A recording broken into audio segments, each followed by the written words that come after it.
Hello students, welcome to R K study educational channel.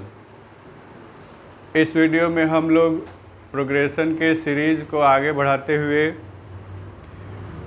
Harmonic progression के concept और उस पर डिपेंडेंट nth टर्म को फाइंड करना सीखेंगे।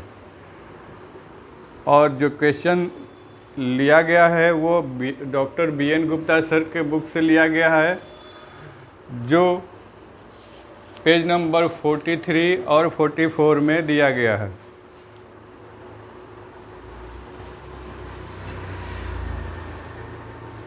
यहाँ मेन कॉन्सेप्ट ये है HP का कि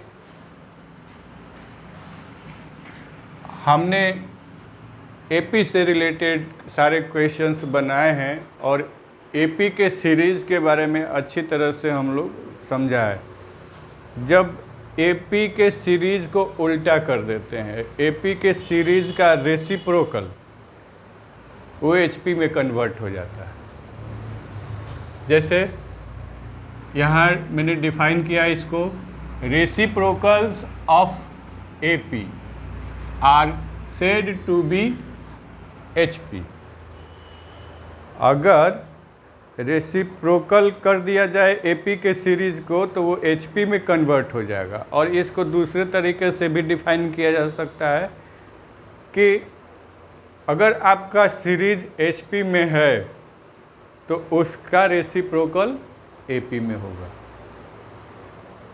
ठीक है, सीरीज में आपका जो क्वेश्चन दिया गया है वो HP में देगा, HP से रिलेटेड जो क्वेश्चन रहेगा, और उसका जब हम लोग जो भी उसके प्रॉब्लम को सॉल्व करेंगे वो AP में कन्वर्ट करके करेंगे।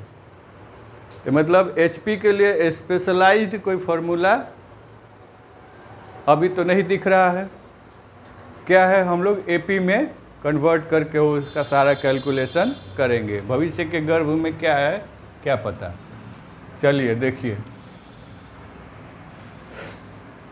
तो जैसे ये मैंने एग्जाम्पल लिया है 258। अगर ये AP में है तो इसका रेसिप्रोकल मतलब क्या है, इसका उल्टा हो गया।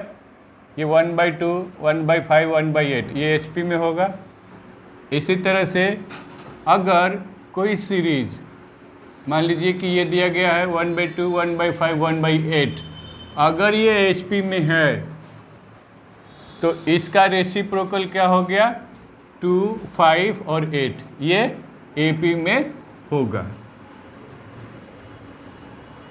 अब इसका जब हम लोग nth टर्म फाइंड करते हैं तो nth टर्म को फाइंड करने के लिए हमने क्या कहा था कि जब इसको हम AP में कन्वर्ट कर देंगे तो AP के nth टर्म के फॉर्मूला को लगाएंगे। और AP के nth टर्म का फॉर्मूला क्या है, A + n-1 इंटू। ठीक है, अच्छा अब क्वेश्चन देख लीजिए। क्वेश्चन में दिया गया है कि हमें 9th term of the series निकालना है। ये सीरीज आपका GP में है और इसको हम लोग इसका रेसिप्रोकल कर लेंगे। और रेसिप्रोकल करेंगे तो ये पूरा का नीचे वाला ऊपर, ऊपर वाला नीचे, मतलब डिनोमिनेटर नोमिनेटर बन जाएगा और न्यूमरेटर जो है वो डिनोमिनेटर बन जाएगा। तो इसको हमने AP में कन्वर्ट कर लिया। अब HP का कोई टेंशन नहीं है, सारा काम AP का होगा।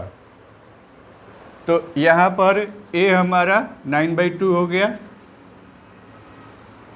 और कॉमन डिफरेंस निकालेंगे। Common difference 17/4 - 9/2 -1/4। अब इसको हमने यहाँ पर पुट कर दिया।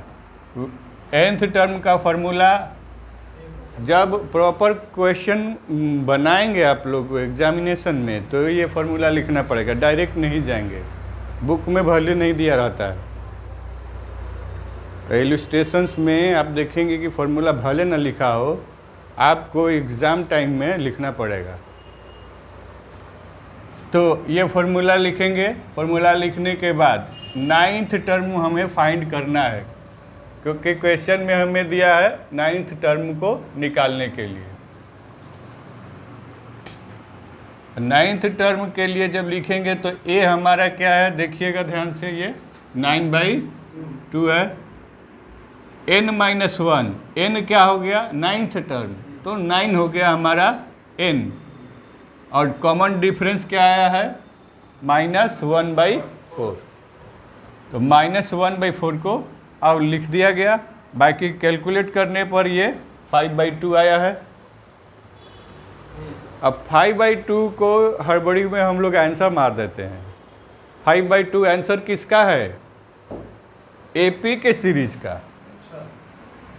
एपी के सीरीज का 9th टर्म क्या है, 5/2 है, और हमें क्या निकालना है, एचपी का।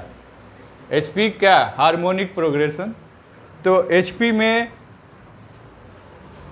इसको कैसे कन्वर्ट करेंगे, अब इसका रेसिप्रोकल, और इसका रेसिप्रोकल क्या हो गया, 2/5। तो लास्ट में हम लोगों को लिखना होगा कि 9th टर्म ऑफ एचपी ये दिया गया है।